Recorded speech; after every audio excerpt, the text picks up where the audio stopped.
দেখো আজকে 2025 12ই October WBPSI যে এক্সামটা হলো সেই এক্সামটার প্রথম 30টা যে কোশ্চেন আছে সেই কোশ্চেনগুলো নিয়ে আলোচনা করছি। দেখো এবং সমাধানগুলো দেখো।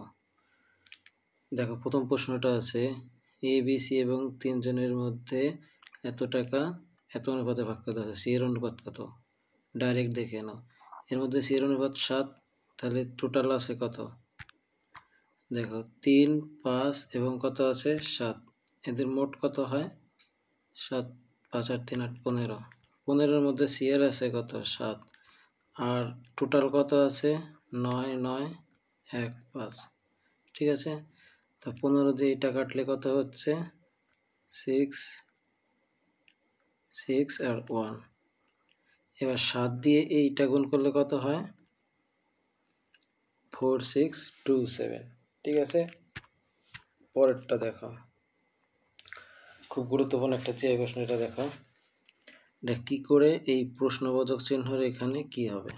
ঠিক আছে, এই যে এটা দেখো এখানে, এখানে দেখো যারা ধরতে পেরেছে দেখো কি হয় আমি বলে দিচ্ছি।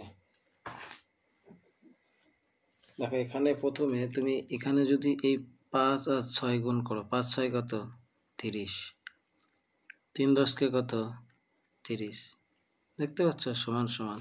আবার এখানে দেখো 8 দুগুণ কত 16, আবার এটা পরে দেখাচ্ছি তাহলে, কারণ এটা তো মেন অপশনে থাকবে।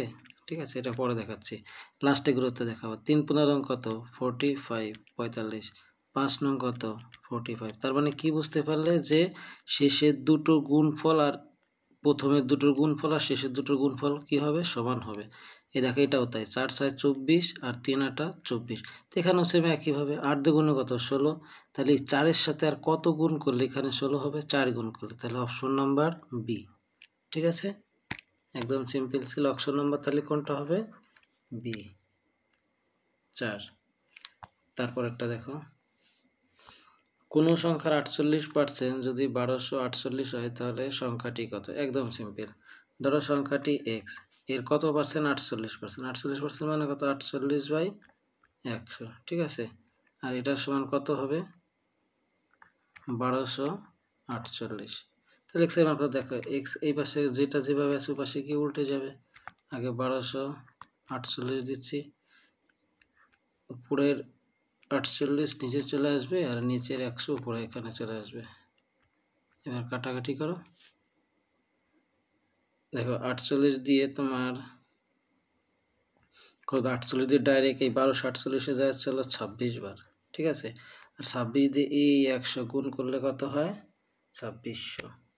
ঠিক আছে, তাহলে তোমার ডাইরেক্ট অপশন উত্তর কত হবে, এটা রাইট অ্যান্সারই দেখা দেওয়া আছে 2600।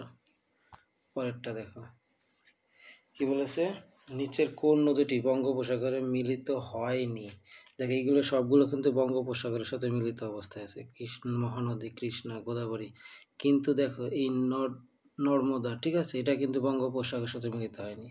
তো সঠিক উত্তর হবে কি অপশন ডি, নর্মদা। ঠিক আছে, দেখো এটা একটু আগে আমি করে রেখেছিলাম যেন তোমাদের সুবিধা হয়, আমি আবার দেখিয়ে দিচ্ছি প্রথম থেকে।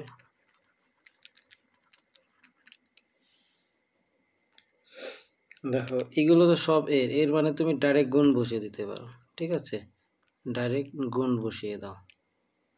তো এইবার এর অর্থ কিন্তু গুণের মতো কাজ করে, কিন্তু মূলত এর অর্থ মানে কিন্তু গুণ না। ঠিক আছে, মানে গুণের মতো কাজ করবে, কিন্তু দেখো এবার কাটাকাটি করে দাও তাহলে।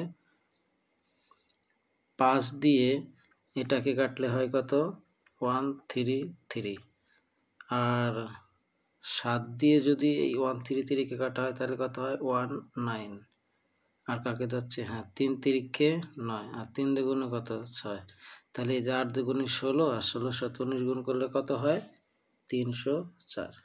ঠিক আছে, পরেরটা দেখো কি বলেছে, পোমোলজি হলো একটা কি, পোমোলজি এটা কি বলো, জীবজন্তুর ব্যবহারযোগ্য বিদ্যা না জীবনাশয় বিদ্যা না ফল শোষক বিদ্যা না দাতব্য। এটা হবে আসলে কি ফল সংক্রান্ত বিদ্যা। মানে ধর একটা প্রাণীর ফল সংক্রান্ত যে বিদ্যা বা ফল সংক্রান্ত কোনো কিছু যেখান থেকে জানা যায় সেটা আসলে কি বলা হয় তাকে পোমোলজি। ঠিক আছে, পরেরটা দেখো, দেখো এটা সবাই জানে, এটা সন্তোষ ট্রফি যে খেলা শেখাচ্ছে তো সেটা সবাই জানে ফুটবল, ঠিক আছে, এটা আর বলে লাভ নেই। পরেরটা দেখো, লোহিত রক্তকণিকা গঠিত হয় কোথায় বলো তো? ঠিক আছে, এটা ইনি সঠিকই দিয়েছেন, যেই দিয়েছেন সেটা হলো অস্থি মজ্জায়। ঠিক আছে, লোহিত রক্তকণিকা কোথায় গঠিত হয়? অস্থি মজ্জায়। তারপরেরটা দেখো, এটা খুবই ভালো একটা প্রশ্ন। দেখো, এক জোড়া প্যান্ট 863 টাকায় বিক্রি করে যেই টাকা লাভ হলো, এই টাকাটা খেয়াল করো, এই কথাটা লাভ হয়, সেই প্যান্ট জোড়ায় যদি 631 টাকা বিক্রি করে তত টাকায় কি হয়? ক্ষতি হয়। যেই টাকা লাভ হয় তার সমান হয়, মানে লাভ আর ক্ষতি এখানে দুটোই কি বলেছে? সমান। তার মানে এই টাকা বিক্রি করে যেই টাকা লাভ হবে, এই টাকায় বিক্রি করেও কি হবে? সেই তত টাকায় ক্ষতি হবে। তার মানে আমরা বলতে পারি যে লাভ আর ক্ষতি দুটোই সমান আছে। তাহলে দেখো, লাভ আর ক্ষতির দুবারের সূত্র কি হবে বলো? বলো, এখানে যখন কি হচ্ছে, প্যান্ট বিক্রি করে যে লাভ হচ্ছে, লাভের সময় তাহলে এটা কি, এটা একটা কি বিক্রয় মূল্য। বিক্রয় মূল্য থেকে যদি আমরা ক্রয় মূল্য বাদ দিই তাহলে কি থাকে? লাভ। আর লাস্টে ক্রয় মূল্য বলেছে, তাহলে ক্রয় মূল্য আমরা এক্স ধরে নিচ্ছি। বিক্রয় মূল্য আছে কত? 863। এর থেকে বাদ দেবো হলো ক্রয় মূল্য এক্স টাকা। তাহলে এটা সমান, ঠিক আছে, যে লাভটা হবে, এই যে প্যান্টটা 831 টাকায় বিক্রি করে যে ক্ষতি হয়, ক্ষতির সময় আবার তাহলে এই ক্ষতির সূত্র কি? কারণ লাভ আর ক্ষতি তো সমান, এই জন্য আমি এটা সমান সমান দিয়ে দিচ্ছি। ক্ষতির সূত্র হচ্ছে তোমার কি? ক্রয় মূল্য মাইনাস বিক্রয় মূল্য। বিক্রয় মূল্য আছে কত? 631। ঠিক আছে, তো এই পাশে দেখো, এই পাশের এক্স আমি দিয়ে নিচ্ছি, এই পাশের মাইনাস এক্স, এই পাশে এসে প্লাস এক্স হয়ে যাচ্ছে। এই পাশে কাছে হচ্ছে 863। 830 এই পাশে মাইনাস আছে, এই পাশে ক্লাস হয়ে যাবে না 630। ঠিক আছে, তাহলে একটা এক্স 2x সমান এদের যোগ করলে কত থাকছে? 700, না যোগ করলে থাকছে হচ্ছে 1464। হ্যাঁ, 1464। ঠিক আছে, আর এই 2 দিয়ে এটারে কাটলে কত হয়?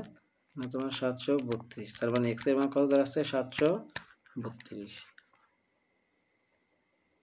732 না, 725 না, সরি 700, ভুল হিসাবে ভুল হয়েছে একটু। দেখো, এটা যোগ করলে তো 3 হয় এখানে, এদিকে দেখো 1494 হয়, সরি 94। ঠিক আছে, কারণ এখানে তো 1 আছে, 3 আর 1 4। ঠিক আছে, 1494 সমান সমান 2x, আর এক্সে 2 তে এটা কাটলে কত হয়? 747। Option number D. ঠিক আছে, পরেরটা দেখো,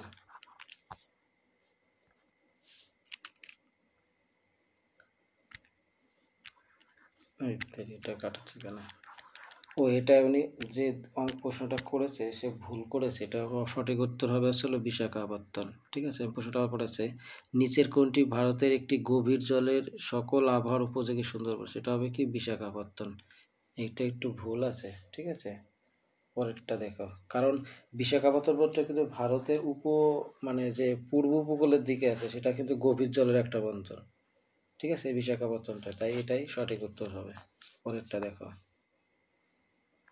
হ্যাঁ আচ্ছা দেখো, একটু আগে আমি যখন যেটাগুলো দেখছিলাম প্রশ্নগুলো, তখনই আমি অলরেডি সমাধান করে রেখে দিয়েছি। ঠিক আছে, তোমাদের জাস্ট এখন আমি বুঝিয়ে বুঝিয়ে বলে দিচ্ছি। 11 দাগে যে প্রশ্নটার উত্তর হবে সেটা দেখো, আমি একটি কম্পিউটার, এটা যারা কম্পিউটার সম্পর্কে তাদের ধারণা আছে তারা বলতে পারবে। মেমোরি সাধারণত কিলোবাইট বা মেগাবাইট দিয়ে প্রকাশ করা হয়।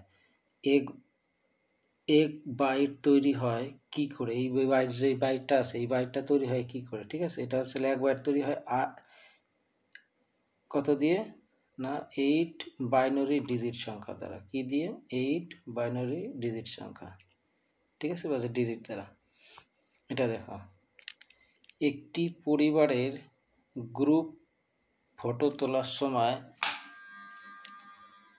সময় দেখা গেল পিতা পুত্রের বাড়ির দিকে, চাই গেল দেখো, তাহলে পিতা পুত্রের বা দিকে, দেখো এখানে যে করেছেন সে দেখেছেন, আমি এটা অবশ্য এখনো দেখিনি।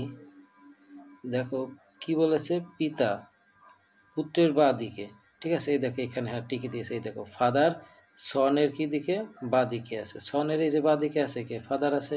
এরপরে কি বলেছে, এবং ঠাকুরদার ডান দিকে বসে আছেন। এই ফাদারটা কার ডান দিকে আছে? এই যে গ্র্যান্ড প্যারেন্টস, ঠিক আছে, গ্র্যান্ডফাদারের কি আছে? ডান দিকে বসে আছেন কি? এই ফাদার। তারপরটা কি আছে দেখো, এবং মা তার মেয়ের ডান দিকে আছে। মেয়ে মানে কি? ধরো ডটার আছে, ডটারের ডান দিকে কে আছে? মাদার।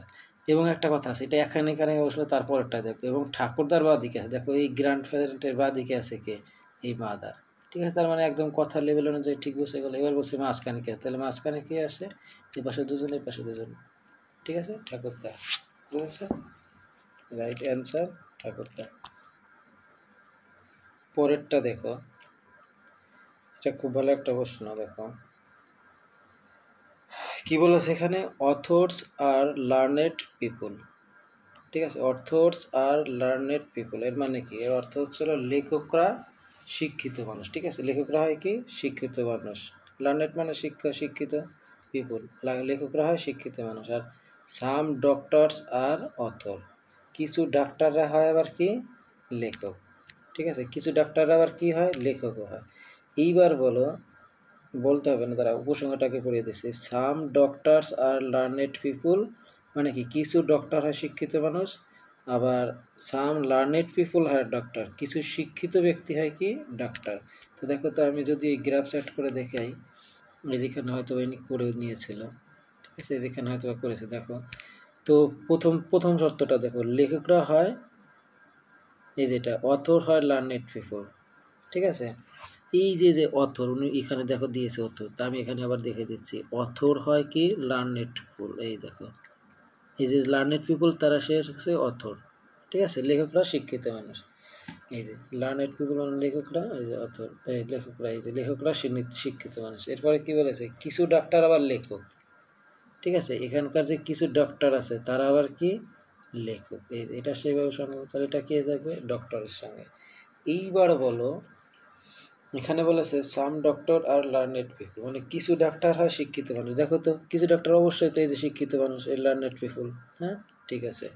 তারপরে সাম লার্নেড পিপুল আর ডক্টর, কিছু শিক্ষক ব্যক্তি কি আছে? ডাক্তার। এই দেখো, লার্নেড পিপুল কিছু শিক্ষক ব্যক্তি থেকে ডাক্তার, তার মানে এটার সঙ্গে যদি এটা থাকতে হবে, তাহলে এর সঙ্গে তো আছে, তাহলে ওটা দুটি সত্যি। ঠিক আছে, দুটোই সত্য, এ অথবা বি উভয় সত্য। পরেরটা দেখো, পরেরটা কি বলেছে, ভারতীয় সংবিধানের নিচের কোন পদের জন্য ইউপিসমেন্ট কি? ইউপিসমেন্টের বিধান নেই। হ্যাঁ, বুঝতে পারছি, ইউপিসমেন্ট। এটা হচ্ছিল কোন পদের জন্য? সেটা হচ্ছিল রাজ্যপালের জন্য। ঠিক আছে, সঠিক উত্তরই আছে এটা। পরেরটা দেখো, একটি যৌথ পরিবারে বাবা, মা ও বিবাহিত স্ত্রী আছে। আচ্ছা, একটা কথা বলে দিই, এইসব কোশ্চেন তুমি লাস্টে দেখবা শেষে কী চেয়েছে, তাহলে করতে সুবিধা হবে। মহিলা সদস্য কত, তার মানে তুমি প্রথম থেকেই মহিলা সদস্যগুলোকে টিক দিয়ে রাখবে। যেমন ধরো, একটি পরিবারে বাবা এবং মা, তাহলে মা আছে, তাহলে এখানে এক ধরে নিচ্ছি। হ্যাঁ, তারপরে 3টি বিবাহিত পুত্র। 1 মিনিট খেয়াল করো, 3টি যদি বিবাহিত পুত্র থাকে, তাদের 3টি ওয়াইফ আছে। ঠিক আছে, একজনের একটি করে, মোট 3টি, তাহলে এখানে আরও 3টি দিয়ে দিচ্ছি যারা মহিলা আছেন। তারপর আর কি আছে? এবং একটি অবিবাহিত কন্যা, এখান থেকে কিন্তু আরেকটা বের হচ্ছে। ঠিক আছে, এখান থেকে আরেকজন বের হলো। এবং পুত্রদের মধ্যে দুজনের 2টি করে কন্যা। এই দেখো, দুজনে যদি 2টি করে কন্যা হয়, তাহলে এখানে মোট আরও কয়জন আছে? 4 জন আছে।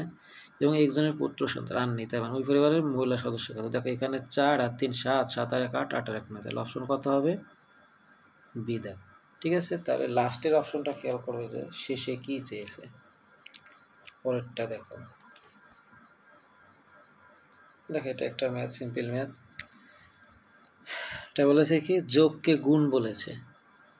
দেখো, এইসব ক্ষেত্রে ভাগেরটাতে তোমরা বেশি খেয়াল করবে, যে ভাগে মানে কোনটাকে ভাগ বলা হয়েছে। কেন আমি বলছি, কারণ দেখবা যে সেই সংখ্যাটা দিয়ে কি ভাগ যায় কিনা। দেখো, এখানে কি বলেছে যে না হয় কোনটা, দেখো, যোগকে বলা হয়েছে গুণ, বিয়োগকে বলা হয়েছে ভাগ। তাহলে বিয়োগের পাশে ভাগ দিয়ে দেখো তো, যেমন এই যে এখানে ধরো, এই যেটা উনি সঠিক উত্তর দিয়েছে, আমি এখানে দেখিয়ে দিচ্ছি, সময় নষ্ট করছি না।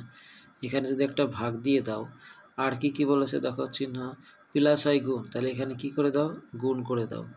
আর গুণ হয় যোগ, এই গুণটাকে কি করে দাও? এখানে যোগ করে দাও। আর কি আছে বলো? ভাগ হয় বিয়োগ, এই যেখানে যে ভাগ আছে এটাকে কি করে দাও, বিয়োগ করে দাও। তাহলে দেখো এই 16 হয় কিনা দেখো।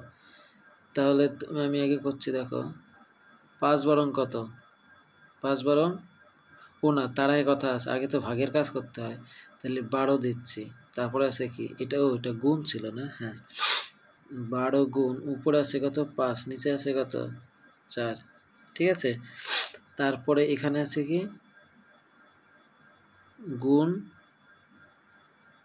5 বিয়োগ 4, না এখানে হচ্ছে না, দেখো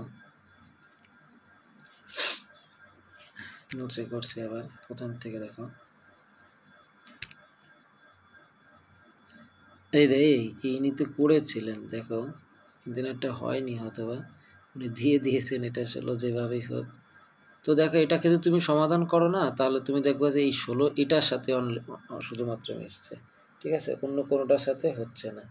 তো সুতরাং এটাই সম্ভব, ঠিক আছে। আর এইগুলো যখন তুমি যোগ বিয়োগ করে দেখবে, দেখো এই 20টা হবে না, এটাও হবে না, এটাও হবে না, অন্য সংখ্যা আসবে, কিন্তু এই 16টার সাথে ম্যাচ খেয়ে যাবে, ঠিক আছে। এখানে জায়গা নেই তো, তাই আমি করে দিতে পারছি না ঠিকঠাক করে, অন্য কালারটা চেঞ্জ করে দিতে হবে। আচ্ছা এরপরে দেখো, না এটাও সমস্যা হচ্ছে, এরপরে দেখো তারপর এটা রমেন তার বাড়ি থেকে, দেখো এটা খুব ভেরি ভেরি ইম্পর্টেন্ট। রমেন তার বাড়ি থেকে পাশের একটি শহরে 50 কিলোমিটার ঘন্টা বেগে যায়, এই সবই করে দেওয়া আছে কিন্তু, ঠিক আছে আমি অন্য নেমে করে দিচ্ছি। দেখো 50 কিলোমিটার ঘন্টা বেগে এবং ফেরার সময় 45 কিলোমিটার ঘন্টা বেগে ফিরে আসেন, এবং এতে তার কী হয়, তার 1 ঘন্টার সময় বেশি লাগে। মানে এই দেখো 50-এর জায়গায় 45 হয়েছে কেন, এর ফলে কি হচ্ছে, 45 হয়ে যাওয়ার জন্য কি হচ্ছে, 1 ঘন্টার সময় তার বেশি লেগে যাচ্ছে, বুঝতে পারলে। তার মানে কি বুঝলে, যে যাওয়ার সময় যে টাইম লেগেছে, আসার সময় যে টাইম লেগেছে, সেই দুটোর সময়ের ডিফারেন্সটা কত তোমার, না এখানে এই সেই 1 ঘন্টা, ঠিক আছে। তাহলে দুটো সময় বের করে আমি দেখো সময় প্রথমে কত, মানে আর কোন সময় বেশি লাগবে, এইটার সময় বেশি লাগবে, এই জন্য এটা আগে দিচ্ছি। ধরো ডিফারেন্স আছে এক্স, লাস্টেতে দূরত্ব চেয়েছে, ধরো ডিফারেন্স এক্স, তাহলে প্রথম গতিবেগ আছে কত 45 দিয়ে দিচ্ছি, ঠিক আছে। তাহলে ডিফারেন্স বাই গতিবেগ, তাহলে কি পাওয়া যাবে, সময় পাওয়া যাবে। তার থেকে মাইনাস করব পরবর্তীতে আবার সেই ডিফারেন্স একই, যেহেতু ডিফারেন্স এক্স আর গতিবেগ আছে কত 50, এই দুটো মাইনাস করলে কয় ঘন্টা, 1 ঘন্টা। কেন, এই দেখো আমি বলছি যে প্রথমে যে আসতে যে সময় লাগে আর যেতে যে সময় লাগে, তাদের ডিফারেন্স কত এখানে বলে দিয়েছে 1 ঘন্টা, ঠিক আছে। কারণ এখন দেখো এই 45 আর 50 এর লসাগু কত 450, তাহলে 45 এটা কাটলে কত হয় 10, তাহলে 10x মাইনাস 45 দিয়ে এটা কাটলে 5 9 45, 9x সমান কত আছে 1, 10x এর থেকে 9x চলে গেলে শুধু x থেকে নিচে আছে 450 সমান সমান 1, তার মানে x এর সাথে 1 গুণ করলে x সমান 450, ঠিক আছে। তাহলে মোট দূরত্ব কত হচ্ছে 450। যে প্রশ্নটা করেছে তার তো চাকরি হয়তো বা কনফার্ম, কারণ বেশিরভাগ কোশ্চেন দেখি সে সঠিক করেছে, ঠিক আছে, তার চাকরি ধরো হয়ে যাবে। আচ্ছা ধরো তারপরটা দেখছি, ক্ষুদ্রতম সংখ্যা, ক্ষুদ্রতম কোন সংখ্যা যেটা এত এর সাথে যোগ করলে যোগফলটি পূর্ণবর্গ সংখ্যা হয়, যোগ করার কথা বলেছে, ঠিক আছে। তো এটা একদম সিম্পল, দেখো এটা একদম বাচ্চাদের কোশ্চেন।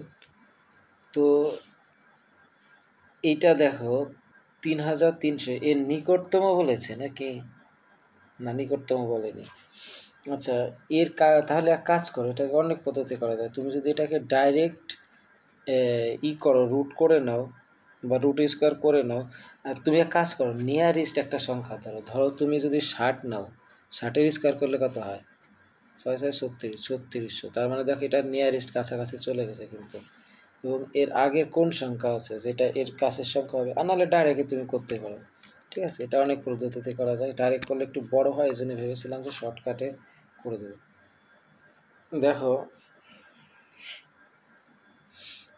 3 3 3 3 এর এগুলো করো, ঠিক আছে। 5 5 কত 25, এখানে কত থাকছে 25, 5 আছে কত, তাহলে 8 হচ্ছে, এই 13 হচ্ছে, 5 5 আর 3 8, ঠিক আছে। আর এখানে থাকছে 3 3। এইবার এই 5-এর ডবল কত 10, এবার এখানে বলো কত দিয়ে যাবে, 7 দিয়ে, কারণ 8 দিয়ে দিলে 800 আর 8 8 64, 864 হয়ে যাচ্ছে, তাহলে এখানে 7 দিয়ে দিচ্ছি। 7 দিয়ে দিলে কত হয়ে যাচ্ছে, 7 7 49, 9 হাতে আছে কত 4, তারপরে 7 0 0 4 আর 7 অক্ষে 7, তাহলে 7 49, দেখো তো কত থাকছে, 9 আছে কত হলে 13 হবে। 4 হাতে আছে 1, 4 1 5, 5 আছে কত হলে 9 হচ্ছে, এই 13 হচ্ছে, 8 কত থাকছে তাহলে 84। ঠিক আছে, তো আমি তার আবার দেখে নিচ্ছি।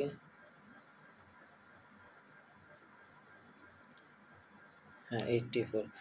এইবার দেখো কথাটা এখানে একটু, যদি এই কয়েক সংখ্যাটা বলতো যে পূর্ণবর্গ সংখ্যা কোনটা বিয়োগ করলে, তাহলে কিন্তু উত্তর তুমি এটা পেয়ে গেছো 84। ঠিক আছে, 84 যদি বিয়োগ করা হতো তাহলে এটা একটা পূর্ণবর্গ সংখ্যা হতো, কিন্তু বলেছে কি না যোগের কথা। যোগ বললে একটু কঠিন হয়। দেখো যোগের কথা যদি বলে, তাহলে এই যে উত্তরটা আছে না, এই উত্তরের সাথে 1 যোগ করে সেটার আবার স্কোয়ার করতে হয়। তাহলে উত্তর আছে কত 57, 57-এর সাথে 1 যোগ করলে কত হয় 58, এইটার আবার স্কোয়ার করতে হবে, মানে 58 গুণ 58। ঠিক আছে, তোমরা দেখে নিও 58 গুণ 58 হয় হচ্ছিল 3364। ঠিক আছে, এইবার দেখো এই যে এইটার সাথে কত যোগ করলে এইটা পাওয়া যাচ্ছে, হ্যাঁ 61, তার মানে কি 31, এই দেখো 31 হবে, কারণ এটা যোগ করলে কিন্তু আমি পরের সংখ্যাটায় কি পেয়ে যাচ্ছি, একটা পূর্ণবর্গ সংখ্যা, কারণ এটা একটা তো পূর্ণবর্গ সংখ্যা, এটা তো 58 স্কোয়ার পূর্ণবর্গ সংখ্যা না, তাহলে এটা পেয়ে যাচ্ছে। আর কত যোগ করলে 31, বুঝতে পারলে? তো এটা হচ্ছে, এটা যদি বিয়োগ করার কথা বলে তাহলে কিন্তু উত্তরে যে 84 হতো, হ্যাঁ। আর যোগ করার কথা বলেছে, তাই এই যে উত্তরটা থাকবে যে 57, তার স্কোয়ার করে তারপর যেই সংখ্যাটা হবে সেটা মেন সংখ্যা থেকে, এই সংখ্যা থেকে মেন সংখ্যা বিয়োগ করে দিতে হবে। পরেরটা দেখো, 19 দেখ, একটি গাছের সারির, কি বলেছে দেখো, এটা সিম্পল, একদম সিম্পল।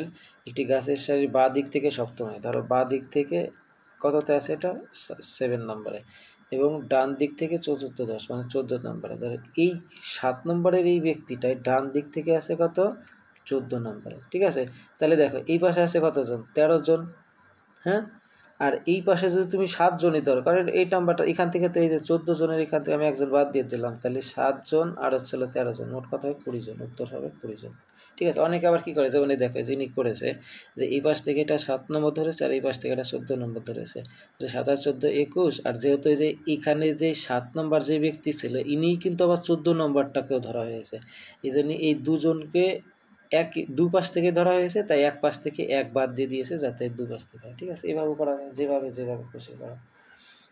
দেখো এটা দেখো, রোহন উত্তর দিকে 3 কিলোমিটার গেল, এদিকে উত্তর, তাই এদিকে 3 কিলো গেল। এরপরে কি গেল, সে বাঁ দিকে 2 কিলো গেল, বাঁ দিক বলতে এদিকে, এদিকে কত গেল 2 কিলো গেল। তারপর আবার বাঁ দিকে, এদিকে যখন যাচ্ছিল তখন বাঁ দিকে তো এদিকে আসবে। ঠিক আছে, বাঁ দিকে ঘুরে আবার 3 কিলো আসলো, তার মানে এই দেখে এই লেভেল বরাবর কিন্তু চলে আসলো। ঠিক আছে, 3 কিলো আসলো এবং আবার সে বাঁ দিকে ঘুরে 3 কিলো গেল, তাহলে এখান থেকে আবার যখন 3 কিলো আসলো, তার মানে এখানে 2 কিলো ক্রস করে এখানে আরও কত কিলো চলে আসলো, 1 কিলো চলে আসলো। ঠিক আছে, এবার কি হলো, সে তার শুরুর স্থান থেকে কত জায়গা শুরু, এই দেখো এখানে শুরুর স্থান ছিল, তাহলে এখান থেকে এখানে এখন আছে, তাহলে কত কিলো আছে 1 কিলো, তার মানে সঠিক উত্তর 1। বুঝতে পারলে, একটার মধ্যেই হয়ে গেল। পরে দেখো, বায়ুতে শব্দের গতিবেগ কত। ঠিক আছে, বায়ুতে যে শব্দের গতিবেগ সেটা কত, সেটা হচ্ছে 332 মিটার পার সেকেন্ড। ঠিক আছে,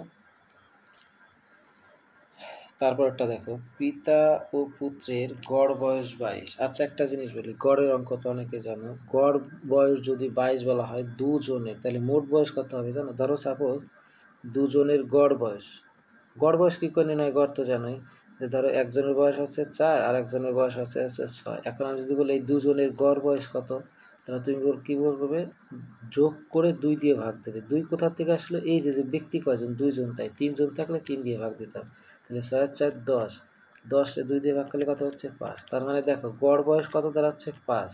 আর এখন যদি এই গড় বয়স 5 থেকে যদি আমি আবার এদের মোট বয়সে 10-এ যেতে চাই, তাহলে কি করতে হবে, এই যে 2 ছিল 2 জন ব্যক্তি, সেই গড় বয়সের সাথে সেই ব্যক্তি 2 জনকে গুণ করলে কোথায় যেতে পারি, আবার সেই মোট বয়সে চলে যেতে পারি। ঠিক আছে, তার মানে এটা থেকে আমরা বুঝলাম যে গড় বয়স দেওয়া থাকলে তাদের মোট বয়সে যাওয়ার জন্য যে কয়জন ব্যক্তি থাকবে সেই কয় দিয়ে গুণ করতে হবে। তাহলে এখানে গড় বয়স আছে আসলে 22, তাহলে মোট বয়স এই দুজনের মোট বয়স কী করে পাবো, কারণ এখানে 2 জন ব্যক্তি, তাই 2 দিয়ে গুণ করে দেবো। তাহলে কত হবে 4, ঠিক আছে 44 হবে। এইবার বলেছে তাদের বয়সের অনুপাত হচ্ছিল কত 19:3, 19 আর 3, তাহলে পিতার বয়স কত? আচ্ছা দেখো তো, এই 19:3 মধ্যে 19 হচ্ছে হলো পিতা, তাহলে 19 আর 3 কত 22, 22-এর মধ্যে 19 হচ্ছে পিতা, আর তাহলে কতর মধ্যে 44, 44 হচ্ছিল মোট বয়স, তাহলে 44-এর মধ্যে কত 22 দুগুণে 44 আর 19 দুগুণে কত 38, তার মানে অপশন নাম্বার সি।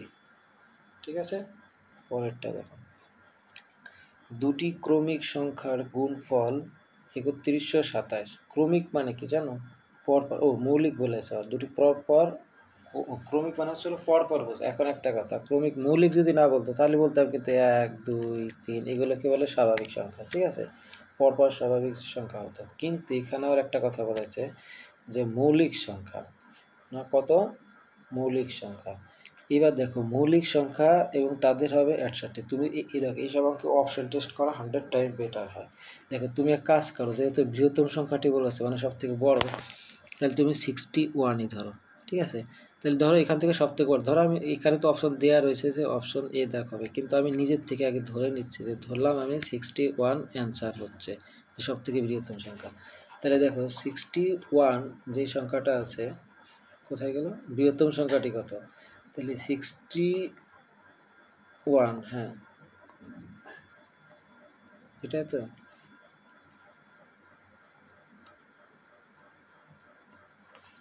হ্যাঁ তাহলে এর আগের সংখ্যাটা এটা যদি বড় হয় তাহলে এর আগের সংখ্যাটা কোনটা মৌলিক সংখ্যা, 61 কিন্তু একটা মৌলিক সংখ্যা, এর আগের আর একটা মৌলিক সংখ্যা আছে কত 59, তাহলে দেখো এদের গুণফল বলেছে যে ক্রমিক দুটো মৌলিক সংখ্যার গুণফল এটা করলে কত হবে না তোমার 3599, ঠিক আছে, এটা গুণ করলে, তো এটা গুণ করলে কি এটা সমান হচ্ছে না, তার মানে কি আমরা ওই 61 নিতে পারবো না, তাহলে কি, তাহলে অন্য একটা অপশন নিয়ে দেখি। এরপরের যে সংখ্যাটা আছে সেটা কত 53, তো ছোট হয়ে যাচ্ছে, তাহলে 59টা এবার টার্গেট করি। দেখো 59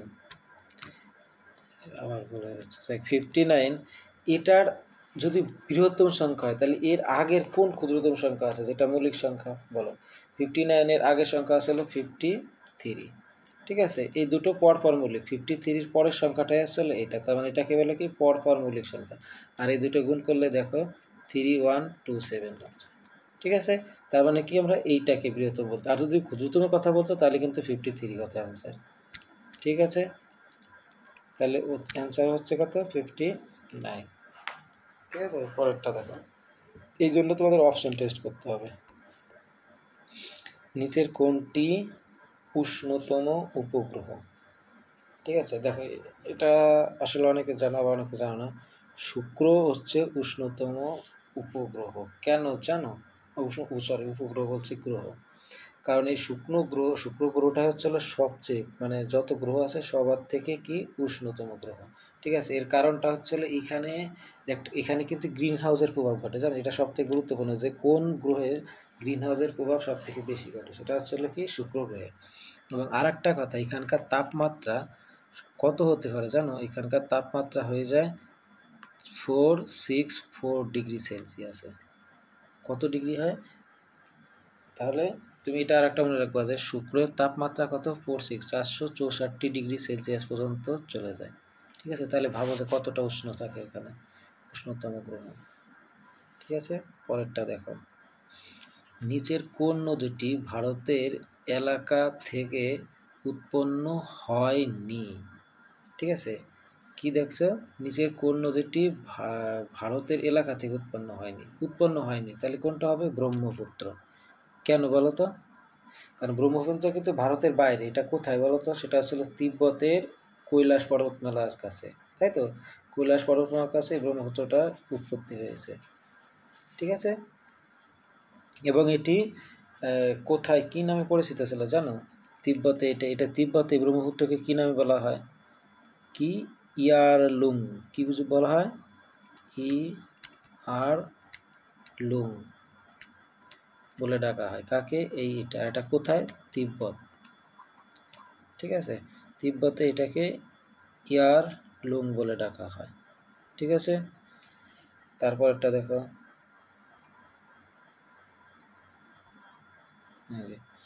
ভারতে প্রথম সংবাদপত্র প্রকাশনের পিছনে কার অবদান ছিল? ভারতে যে প্রথম সংবাদপত্র এসেছিল তার পিছনে কার অবদান ছিল?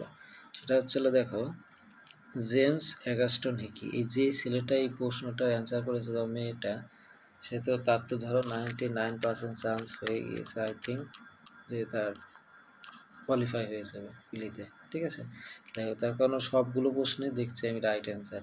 ভারতের প্রথম সংবাদপত্র প্রকাশনের কি জেমস অ্যাগাস্টন। এটা কত সালে হয় জানো? এটা হয়েছিল তোমার না কত 1700, হ্যাঁ 1780, হ্যাঁ 1780 সালে ভারতে প্রথম সংবাদপত্র আর সেটার নাম কি ছিল জানো? ওই সংবাদপত্রটার বেঙ্গল গ্যাজেট। কি ছিল? বাংলায় লিখে দিচ্ছি, বেঙ্গল গ্যাজেট। দ্বারা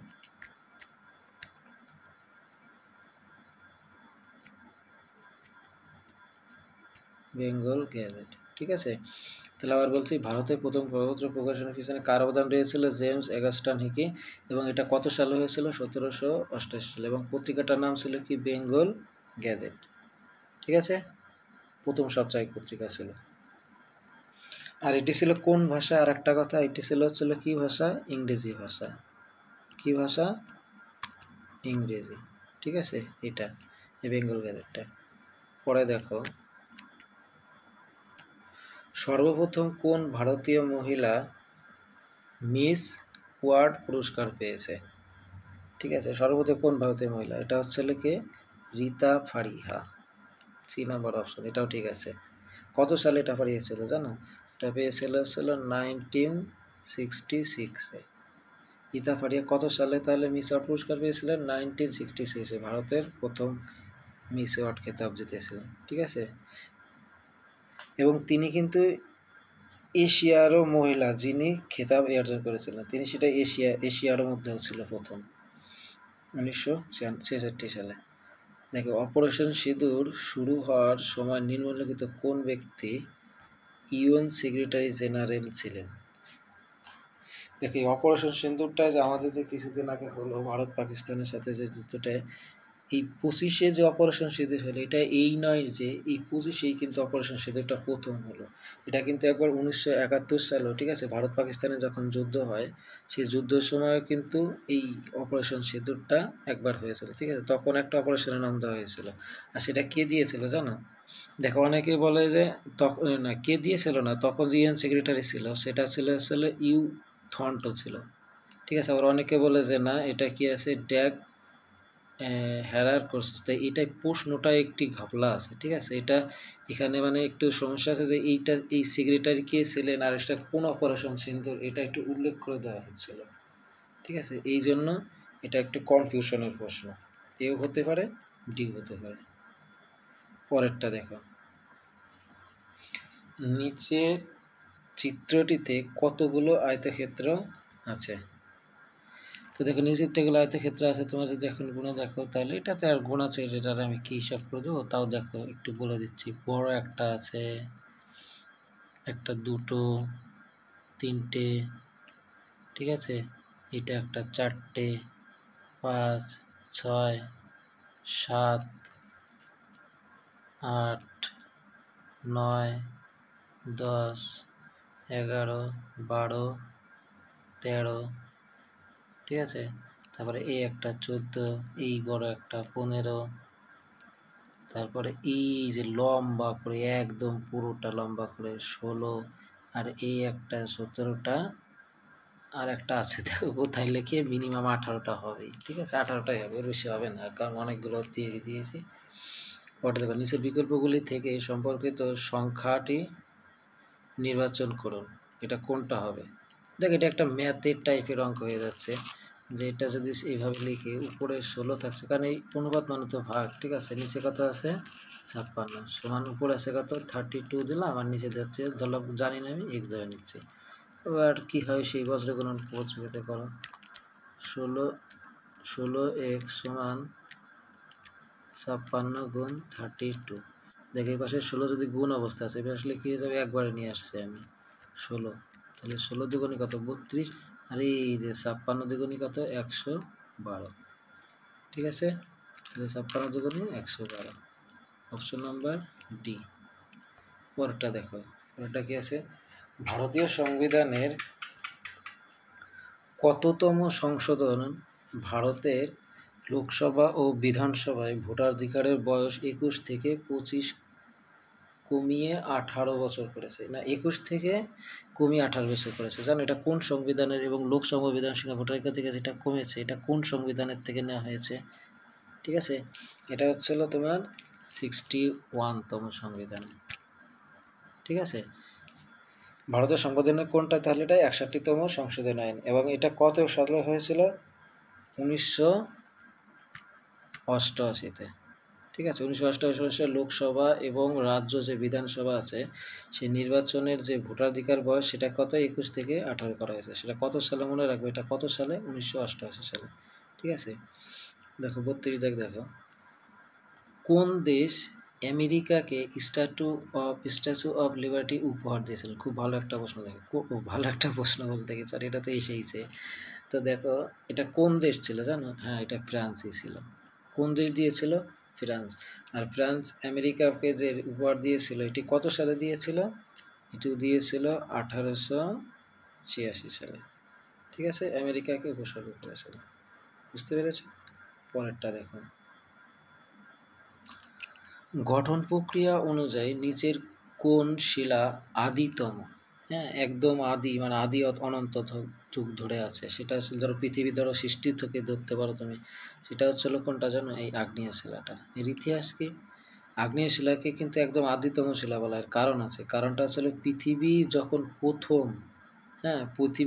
প্রথম কঠিন ভূত্বক সৃষ্টি হয় এবং এই শিলা দ্বারা গঠিত হয়েছিল, তখন এই শিলা দ্বারা গঠিত হয়েছিল। প্রথম যখন শিলা হয়েছিল তখন সেই আগ্নেয় শিলা দিয়েই প্রথম গঠিত হয়েছিল। ঠিক আছে, এই শিলাটা আসলে কীভাবে এসেছিল? ম্যাগনা বা লাভা, যে ঠান্ডা ও কঠিন হয়ে সৃষ্টি হয়। ঠিক আছে, প্রথমে তো আমরা তো জানি যে পৃথিবীটা একটা লাভা বা ম্যাগনার মতো ছিল, তখন সেটা ঠান্ডা অবস্থায় হয়ে প্রথমে আগ্নেয় শিলাই হয়। ঠিক আছে, এই জন্য এটা কি আদিতম শিলা বলা হয়। ঠিক আছে, পরে এটা কি আছে দেখো, 5 জন মহিলা MNO, আজকে দেখো এই পর্যন্ত দিয়ে দিচ্ছি। 5 জন মহিলা MNOP এবং কি একটি সারিতে দাঁড়িয়েছেন। পি কি দেখো এখানে দেয়াই আছে, আমি শুধু দাগ মিলিয়ে দিচ্ছি। পি কিউ এর ডান দিকে, এই দেখো কিউ এর ডান দিকে কে আছে? পি বসানো হয়েছে, তাহলে আমরা সেইভাবে বসাবো। কিউ এর ডান দিকে আছে কি? পি। এবং বলেছে এন কিউ এর বাঁ দিকে, এই কিউ এর বাঁ দিকে কে আছে? এন। কিন্তু এম এর ডান দিকে, এই এনটা আবার এম এর কোন দিকে? ডান দিকে। বুঝতে পারলে? এবং পি ও এর বাঁ দিকে, এই পিটা আবার কিন্তু ও এর বাঁ দিকে আছেন। কে একদম বাঁ দিকে দাঁড়িয়ে আছেন, একদম বাঁ দিকে দেখো তো কে দাঁড়িয়ে আছে? এম। একদম সিম্পল অ্যান্সার। পরেরটা দেখো, বুল অ্যান্ড বেয়ার, না আজকে দেখো এটাও রাইট আছে। থাক, আজকে এই পর্যন্তই থাক, ভিডিওটা অনেক বড় হয়ে গেল। ঠিক আছে, তো ভিডিওটা যদি ভালো লাগে লাইক কমেন্ট এবং শেয়ার করে, আর যদি পার্ট 2 দরকার হয় বলতে কি আমি ভিডিও এমনিতেই করবো। এর পার্ট 2 কালকেই চলে আসবে 35 থেকে। ঠিক আছে, 35 থেকে বাকি পারলে সবকটাই করে দেওয়ার চেষ্টা করবো একটা ভিডিওর মধ্যেই। তো ভালো লাগলে লাইক কমেন্ট এবং শেয়ার করে দিও ভিডিওটা, আর সাবস্ক্রাইব করে দিও। ঠিক আছে, থ্যাংক ইউ।